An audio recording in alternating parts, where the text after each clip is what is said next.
नमस्कार मित्रांनो, माझं नाव आहे पवन चौधरी. मी एक मेकॅनिकल इंजिनियर आहे आणि माझं हे चॅनल ॲक्च्युली हिंदीमध्ये आहे. या चॅनलमध्ये मी सर्व व्हिडिओ माझे आजपर्यंत हिंदीमध्येच आहे. पण आज मला एक गरज वाटते की एक मराठीमध्ये बनवायला पाहिजे एक व्हिडिओ. कारण जी पण मराठी यूथ आहे, है ना, ती कुठेतरी भरकटली जाते. त्यांना स्टॉक ट्रेडिंग करिअर याविषयी म्हणजे प्रॉपर नॉलेज नाही आहे, है ना. म्हणजे खूप चुकीच्या दिशेने चालली आहे. ॲक्च्युली हा प्रॉब्लेम फक्त मराठी मुलांचाच नाही, हा पूर्ण भारतातल्या यूथचा आहे. म्हणजे कसं त्यांना स्टॉक ट्रेडिंगमध्ये करिअर करायचं असतं, स्टॉक ट्रेडिंग करायची असते. पण त्यांना हे माहीत नसतं की स्टॉक ट्रेडिंग हा बिझनेस हा ॲक्चुअलमध्ये चालतो कसा. त्यांना नाही कळत की आपण ट्रेडिंग या बिझनेसमधून आपण किती एक्स्पेक्टेशन्स करू शकतो इन्कमचं, है ना. हे अजिबात नाही कळत. आणि त्यामुळे काय होतं, आपलं आयुष्य वेस्ट जातं, खूप जास्त वेस्ट जातं. आपले जे इच्छा आकांक्षा असतात ते खूप जास्त असतात आणि हे प्रत्येकाचे असतात. प्रत्येकाला कमी टाइमामध्ये, कमी वेळेमध्ये खूप चांगलं स्वप्न असतं. म्हणजे कमी वेळेमध्ये खूप काहीतरी मिळवून घ्यायचं असतं आयुष्यामध्ये.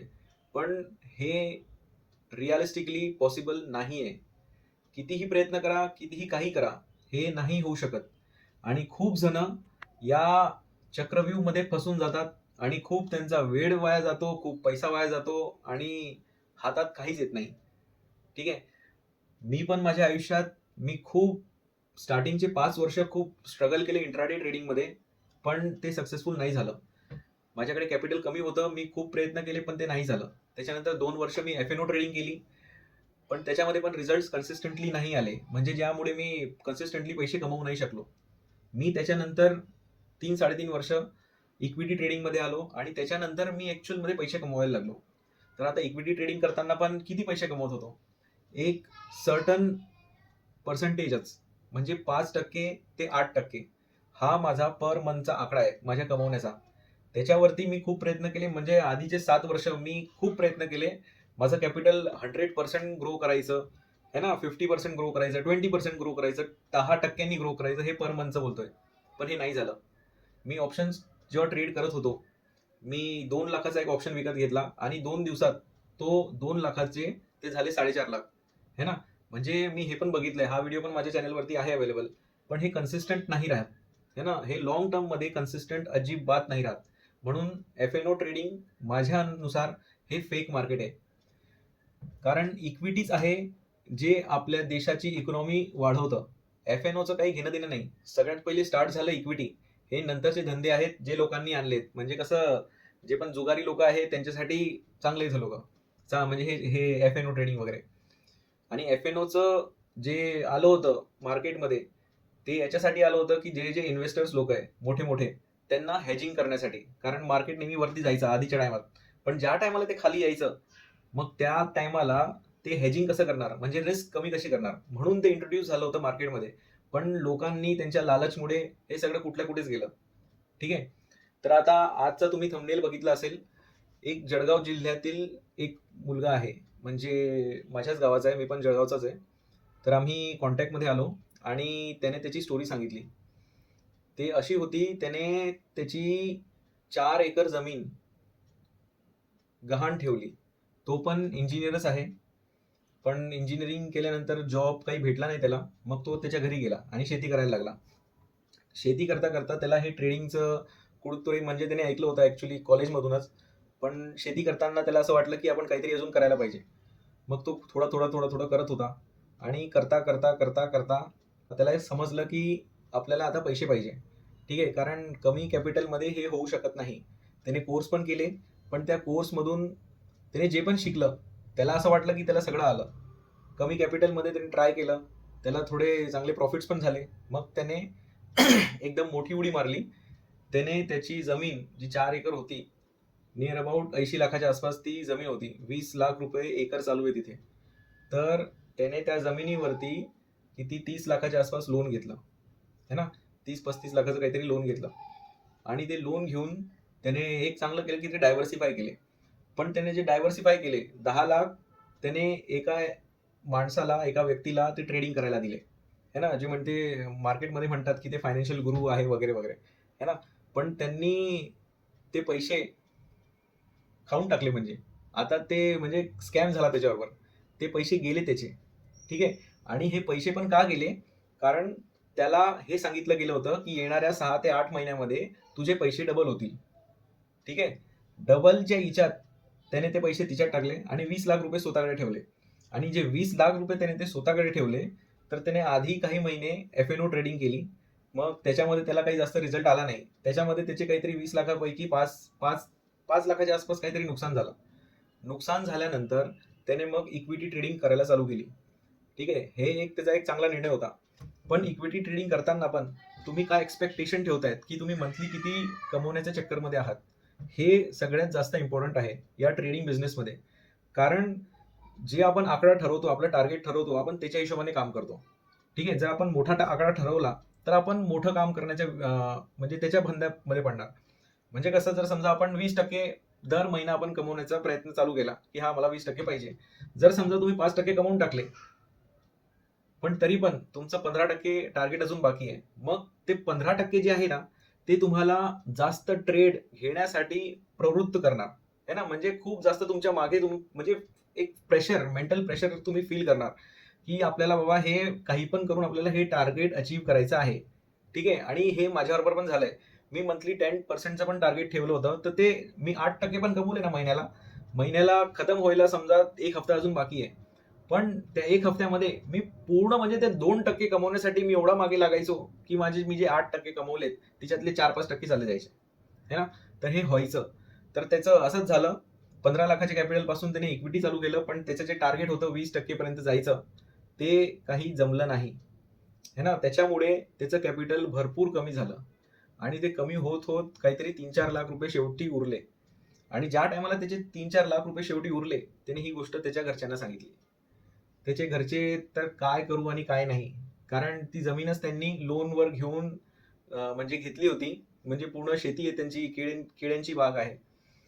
तर ती जमीन त्यांनी लोनवरती घेऊन ती म्हणजे बनवली होती. पूर्ण आयुष्यभराचं लोन होतं. म्हणजे जमीन त्यांचं कमाई होती. त्याच्या आईची, त्याच्या वडिलांची आणि ते दोघंच होते. काकांची ती वेगळी होती. केशेवाटे झाले होते वाटतं काहीतरी. म्हणजे आधीची आजोबांची होती ती वेगळी झाली. मग नंतर ही वाली जी जमीन होती, ही त्याच्या आई वडिलांनी घेतली होती. तर मग आता ती जमीन त्या ज्याने लोन दिलं त्याच्याकडे आहे आणि त्याने 1.5% दर महिन्याच्या व्याजावरती त्याला पैसे दिले. आणि एक गोष्ट अशी आहे की हे लोन काढताना नाही त्याने त्याच्या वडिलांना सांगितलं, नाही कोणाला सांगितलं. त्याच्या फक्त 1-2 मित्रांना माहिती आहे. आणि गेले त्याचे पैसे. आता तो म्हणतो जमीन जर तुला पाहिजे असेल तर मग तू सगळं पहिले व्याजासकट पैसे भर, त्याच्यानंतरच काहीतरी होईल. मग आता त्यांची बोलणी चालू आहे. म्हणजे मित्रांनो, ही किती सिरियस गोष्ट आहे यावरती लक्ष द्या, है ना. फक्त एक्सपेक्टेशन्स आपण काय ठेवतो. आता हे एकदम चुकीचंच आहे की त्याने जे लोन काढलं हे अजिबात बरोबर नव्हतं. त्याने विचारपूर्वक करून म्हणजे पहिले तर त्याने घरच्यांना सांगायला पाहिजे होतं की मी असं असं करतोय, पण त्याने हे सांगितलं नाही. ही खूप मोठा मूर्खपणा होता, है ना. ही खूप मोठी चूक आहे. असं नाही करायला पाहिजे होतं. आता आम्ही बोलत पण होतो तेव्हा खूप रडत होता तो. पण आता काय फायदा, हातातून शेवटी म्हणजे ती वेळ गेली. आता त्याची फॅमिली आणि ज्याच्याकडून लोन घेतलं ते काहीतरी डिस्कशन चालू आहे त्यांचं. म्हणजे आणि ह्या पूर्ण सगळ्या गोष्टींना टोटल 1 वर्षाच्या आसपास वेळ गेला. 1 वर्षापर्यंत त्याने ते व्याज दिलं. ठीक आहे. ज्या टायमाला कमी कमी कमी होत होत गेला, म्हणजे कॅपिटल कमी कमी होत होत गेले, त्या टायमाला त्याने काय केलं, जे शेवटचे काहीतरी 3-4 लाख रुपये उरले त्याच्यातले पण व्याज दिलं. पण नंतर 3-4 लाख उरल्यावर त्याने घरी सांगितलं. मग हे सगळं आहे ना, हे खूप चुकीचं आहे. असं नाही व्हायला पाहिजे. तर माझं हेच म्हणणं आहे की जी पण आपली मराठी पिढी आहे त्यांना माझं एक सांगणं आहे असं की तुम्ही स्टॉक मार्केटमध्ये जर ट्रेडिंग करिअर करायचं आहे, तर तुम्हाला सगळ्यात पहिले हे बघणं गरजेचं आहे की हा स्टॉक मार्केट व्यवसाय म्हणजे हा ट्रेडिंग व्यवसाय आहे, पण हे स्टॉक मार्केट जे पूर्ण व्यवसाय आहे जो पूर्ण भारतामध्ये चाललाय, फक्त भारतामध्ये नाही तर आपल्या दुसऱ्या कंट्रीजमध्ये, US मध्ये, युरोपमध्ये, ज्या पण दुसऱ्या कंट्रीजमध्ये चाललाय, शेवटी सगळीकडे तर सेमच बिझनेस सिस्टम आहे. तर तुम्हाला हे समजणं खूप जास्त महत्वाचं आहे की हा बिझनेस, हा व्यवसाय हा चालतो कसा, ठीक आहे, कोण पैसे कमवतं आणि किती पैसे कमवतं, ठीक आहे. हा व्यवसाय एक शॉर्ट मध्ये सांगतो, हा व्यवसाय करणारे लोक hedge funds, mutual funds, investment banks है ना, आणि प्रोप्रायटरी फर्म्स, हे सगळे हा व्यवसाय चालवतात. म्हणजे या व्यवसायामध्ये म्हणजे असं नाही की स्टॉक मार्केट व्यवसाय, पण स्टॉक मार्केटमध्ये ट्रेडिंग व्यवसाय करणारे हे लोक आहेत. आणि हे लोक, या लोकांखाली ट्रेडर्स हायर करतात ते लोक, आणि ट्रेडर्स हायर करून ते त्यांना जॉबवरती ठेवतात, प्लस इन्सेंटिव्ह देतात, आणि मग ते त्यांच्या क्लायंट्सचे पैसे रिट्रेड करत राहतात, ठीक आहे, क्लायंटचे पैसे ट्रेड करतात. तर आता हे जे फर्म्स आहे हे खूप वर्षांपासून चाललेत, ठीक आहे. युएस मध्ये तर 100 वर्षांच्या पूर्वीपासून हे फर्म्स चाललेत. तर मग एक गोष्ट बघण्यासारखी आहे की ते लोक इयरली किती पैसे कमवतात, है ना, वर्षाला किती पैसे कमवतात. तर एक आकडा आहे 60% आसपास, 60 ते 80%. असं समजा की 40 ते 80% हा ऍक्च्युअल मध्ये आकडा आहे. जर आपण आपल्या म्युच्युअल फंड्सला बघितलं आपल्या भारतामध्ये, तर आपली भारतामध्ये म्युच्युअल फंड्स किती देते, हार्डली 15 ते 18% देतात, ठीक आहे. 15 पण जास्त आहे, कधी कधी जातात 12 ते 18% पकडा, ठीक आहे. जर 12% जर आपण पकडले वर्षाला, तर महिन्याला किती झाले, 1% झाला.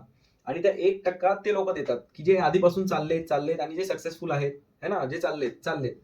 आपण त्यांच्या ऐवजी किती कमवण्याचा प्रयत्न करतो, है ना. या गोष्टींचा थोडा विचार करा. आपण जो कमवण्याचा प्रयत्न करतो तो आहे 10%, 50%, 100%. हे होणार नाही. 18% पण पकडले तर मग ते होतात 1.5%. आता या मुलाने जे लोन काढलं त्या जमीनदारकडून, ते 1.5% घेतलं. तो जमीनदार पण तर स्टॉक मार्केटमध्ये पैसे लावू शकत होता, है ना. त्याच्याकडे तो कोट्यवधी पैसे असतील त्याच्याकडे, तो पण तर लावू शकत होता. आणि मग तो पण त्याचे पैसे डबल डबल डबल डबल करत बसला असता, है ना. एवढं जर झालं असतं तर तो महाराष्ट्राचा सगळ्यात श्रीमंत माणूस झाला असता. पण हे पॉसिबल नाही. आपल्याला समजायला पाहिजे की कोणत्या व्यवसायामधून किती पैसे आपण कमवू शकतो. हे समजण्यासाठी आपले जे कॉम्पिटिटर्स आहे ते कसं काम करताय, काय काम करताय, आपल्याला ते समजणं खूप जास्त गरजेचं आहे. कारण ज्या टायमाला आपण त्यांना समजणार त्याच टायमाला ते आपल्याला समजायला येणार, है ना. जेवढे ते कमवतात तेवढेच आपण कमवू शकतो, थोडे कमी कमवू शकतो स्टार्टिंग मध्ये. आणि जर आपण चांगले करायला लागलो तर थोडेसेच जास्त कमवू, असं नाही की एकदम मोठा डिफरन्स असेल, ठीक आहे. तर मित्रांनो, या बाबतीत नीट विचार करा. मला नाही आवडणार की मराठी ट्रेडर्स असे खूप जास्त टाइम वेस्ट करतायत त्यांच्या आयुष्यातला. कारण मी पण खूप टाइम वेस्ट केलाय आणि मला खरंच नाही वाटत की तुम्ही पण तो करावा. फक्त अनरिअलिस्टिक एक्सपेक्टेशन्समुळे आपला खूपच टाइम वेस्ट होतो. आणि हे अनरिअलिस्टिक एक्सपेक्टेशन्सच आहे जे आपल्याला चालवतात, ठीक आहे. जर तुम्ही तुमचं एक्सपेक्टेशन दर महिन्याचं 5% ठेवलं तर तुम्ही त्याच्या हिशोबाने चालणार, है ना. मी 5% जे म्हणतोय तुम्हाला, हे मी खूप स्टडी करून सांगतोय तुम्हाला, है ना. हे टार्गेट एक म्हणजे एकदम फिजिबल टार्गेट आहे, म्हणजे हे होऊ शकतं, ठीक आहे. 5% महिन्याचे म्हणजे वर्षाचे झाले 60%. तुम्ही कोणत्या स्पीडने काम करताय तुम्हाला माहिती आहे का? ज्या स्पीडने एक एफडी एक वर्षामध्ये जे कमवून देते ते तुम्ही एका महिन्यात कमवताय, ठीक आहे. 5%ची हे तुम्ही ताकद समजा. असंच मी नाही काही म्हणत. माझ्या चॅनलवरती खूप मी फंड मॅनेजर्सचे व्हिडिओ हिंदीमध्ये डब केले. जर तुम्हाला इंग्लिश समजण्यामध्ये प्रॉब्लेम येत असेल तर, ठीक आहे, तर तुम्ही त्यांचे व्हिडिओ बघा. फक्त असं नाही की तेच बघा, दुसरे पण बघा आणि समजून घ्या की हा बिझनेस ऍक्च्युअल मध्ये कसा काम करतो, आणि त्याच्या हिशोबाने तुम्ही ट्रेडिंग मध्ये पुढे हालचाल करा, ठीक आहे. आणि अजून एक गोष्ट की माझ्या चॅनलवरती प्राइस ऍक्शन वरती पण खूप व्हिडिओ आहे, ट्रॅप ट्रेडिंग वरती व्हिडिओ आहे, ठीक आहे. ऍक्च्युअल मध्ये आता सांगायला गेलो तर हे खूप मोठं होऊन जाईल. मला हे ऍक्च्युअली मी जे व्हिडिओ डब करतोय हे मी आधी मराठीमध्ये करणार होतो, पण म्हटलं मराठीमध्ये करणार तर हे फक्त महाराष्ट्रापुरतीच राहील, आणि मला हे फक्त काही लोकांपर्यंत नाही पोहोचवायचं होतं.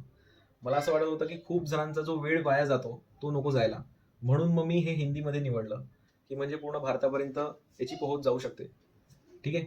मग मित्रांनो, हेच माझं सांगणं आहे की आपण ह्या महाराष्ट्राचे मुलं आहोत, है ना. या जागेवरती, या मातीवरती शिवाजी महाराजांसारखे लोक झालेत, शंभू महाराजांसारखे झालेत, अजून खूप चांगले चांगले लोक झालेत, है ना.